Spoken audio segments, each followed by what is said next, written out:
Since May 5, the armies of India and China were locked in an intense standoff at Ladakh sector. The standoff generated a lot of media reports, speculations about the possibility of a war, given the outbreak of the COVID 19 virus and how it has spread across the world. Now, the reports seem to suggest that the armies are starting to back off. A disengagement process has begun. To discuss more about what's going on at the LAC, the line of actual control, I have with me Prakhar Gupta. Hey, Prakhar. Hi, Tushar. Thank you for having me. Prakhar, can you give us a brief roundup of the disengagement? What's really happening on the ground? The reports that we have seen say that at 3 points along the LAC, which are the Galwan, 2 points are in the Galwan River Valley and one at Hot Springs.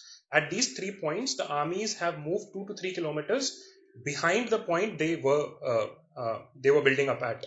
So now they are at least 2 to 3 kilometers behind that point. So we have seen some easing of tensions between India and China at these 3 points. Two patrolling point 14 and 15 in the Galwan River Valley and patrolling point 17A in the Hot Springs area, which both of these points are north of the Pengong Tso Lake. And the Galwan River Valley is the northernmost point of the three. The Hot Springs is between the Galwan Valley and the Pengong Tso Lake. Right. Prakhar, of course, there were some high level talks between the military and even with the backdoor diplomatic channels. Now, the disengagement process has begun. So, will there be any more talks between the armies at the local level or the diplomatic back channels? How does the disengagement process now work from here?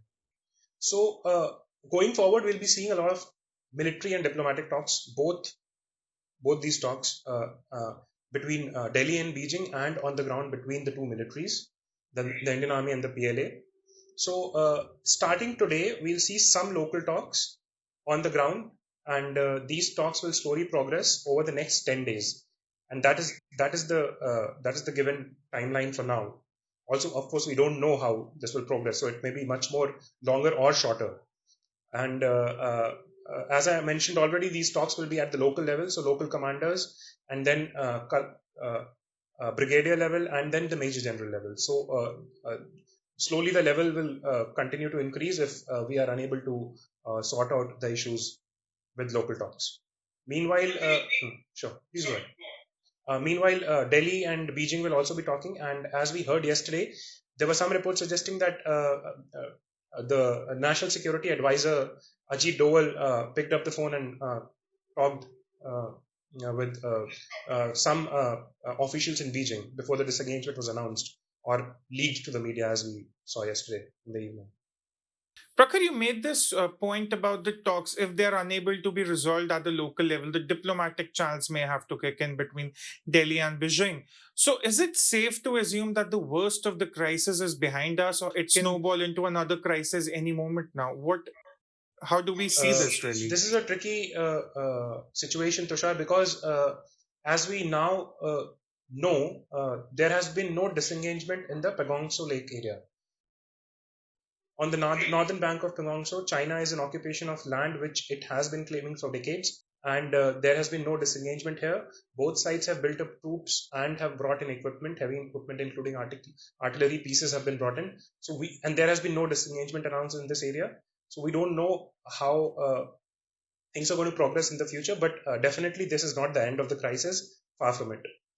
So you spoke about the Pangsaw Lake and the region and how the standoff has been there continuing, even though we're disengaging in other points. What is really the point of contention in that region? Why the standoff is still continuing, even as we disengage in other places?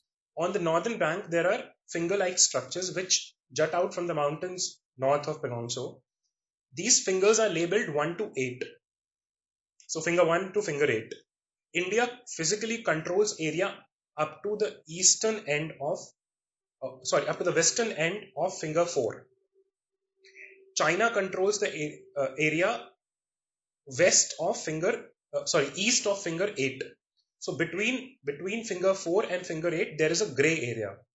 Both sides have been patrolling this area. Indian patrols have been going up to finger 8. Chinese patrols have been coming up to finger 4, although they claim that the LAC lies on finger 2, which is under Indian occupation. So basically, the gray area between Finger 4 and Finger 8 is now effectively under Chinese occupation. Indian patrols can no longer cross the Finger 4 and go to Finger 5, 6, 7, and 8, which in itself is a major change in the status quo on the ground, which is completely unacceptable to the Indian side, as it has, tried to show by, moving in laborers from Jharkhand to make more roads and not stopping building of roads in eastern Ladakh. So it has been trying to signal that this change in status quo is not acceptable, and therefore this, which is the main point of contention in this crisis, continues to remain unchanged, and therefore the crisis is far from over, as we know.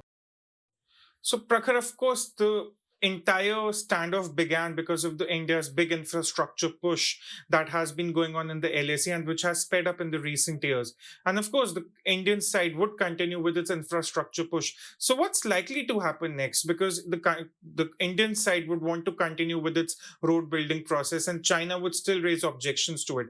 So, what really will happen next? Anything to go about?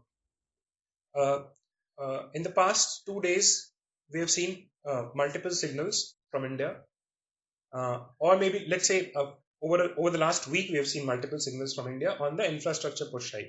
So, as we saw, Border Roads Organization went on a very public recruitment drive in Jharkhand, and I am sure nobody has noticed such a drive in the previous years. India has been building infrastructure since the late 80s, and we have not seen such a recruitment drive on part of the BRO.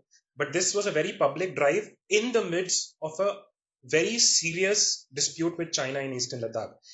If the government wanted, it could have been this recruitment drive would have been under the wraps. It was not. We were told by reports that the BRO had asked for 11 to 12 trains to move these workers from Jharkhand to Kashmir, Himachal, and Uttarakhand. And the other thing is that they are not stopping construction of roads, two major roads in the area that we have seen the standoff. So these are two signals which say that India is not going to stop its infrastructure build-up in the region, not because China wants it to.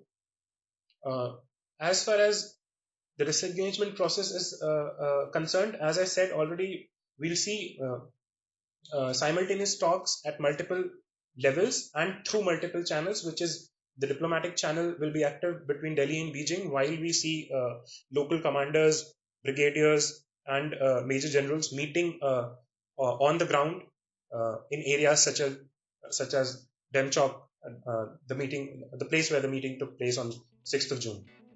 Right. Thank you so much for those insights, Prakhar, and one can really hope for the standoff to not to continue the disengagement process to go on as it is. Thank you so much.